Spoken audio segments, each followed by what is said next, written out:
Samia Suluhu aingia mafichoni baada ya kanisa Katoliki kumgeuka na kutoa kauli kali ambayo imetikisa Tanzania. Ujambo na karibu kwa taarifa zetu za Kenyascope, na ikiwa ni mara yako ya kwanza kukutana na chaneli, tafadhali kumbuka kusubscribe.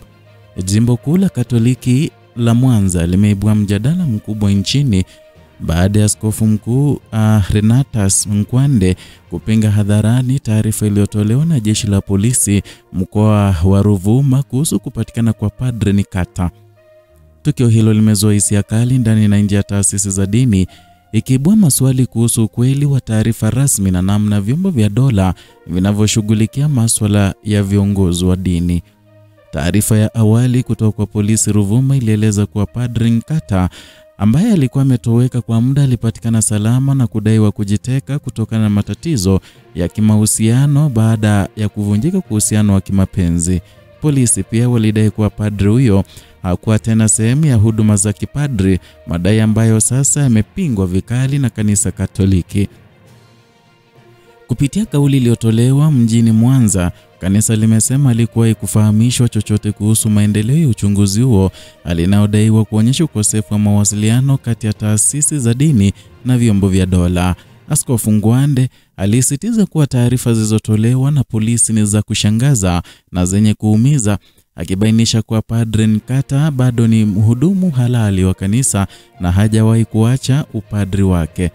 Kauli hii imezua taharuki kubwa katika mitandao ya kijamii, huku waumini na wananchi wakijitokeza kutoa maoni tofauti. Wengine wamepongeza msimamo wa kanisa kwa kulinda heshima ya watumishi wake, wakisema ni muhimu taasisi za dini kudai ukweli kila unapohitajika. Wengine wameeleza wasiwasi wao kuhusu kasi ya vyombo vya usalama kutoa taarifa kabla ya kufikia hitimisho sahihi la uchunguzi. Wachambuzi wa masuala ya kijamii na dini wanasema kisa hiki kinaibua taswira pana zaidi ya changamoto zile za mawasiliano kati ya serikali na taasisi za kidini. Wanaonya kuwa matamko yasiyo na uthibitisho wa kutosha yanaweza kudhoofisha imani ya wananchi kwa taasisi zote mbili, hasa pale yanapogusa masuala ya kimaadili na kiimani.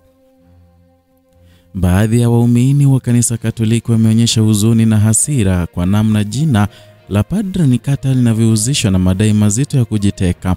Wamependekeza apate msaada wa kisaikolojia na ulinzi wa kisheria endapo taarifa hizo zilienezwa bila ushahidi thabiti. Wengine wanasema tukio hilo linapaswa kuwa funzo kwa vyombo vya dola kuwa makini na taarifa zinazogusa viongozi wa dini ambao hufanyika mfano wa maadili kwa jamii. Mpaka sasa jeshi la polisi halijatoa taarifa mpya kujibu kauli ya kanisa linalozidisha hali ya sintofahamu.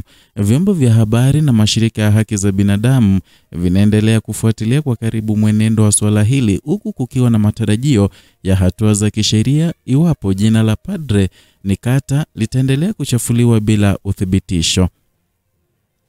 Hii ni Kenyascope na tunakuletea habari nzito zenye tafsiri pana na zinazogusa jamii.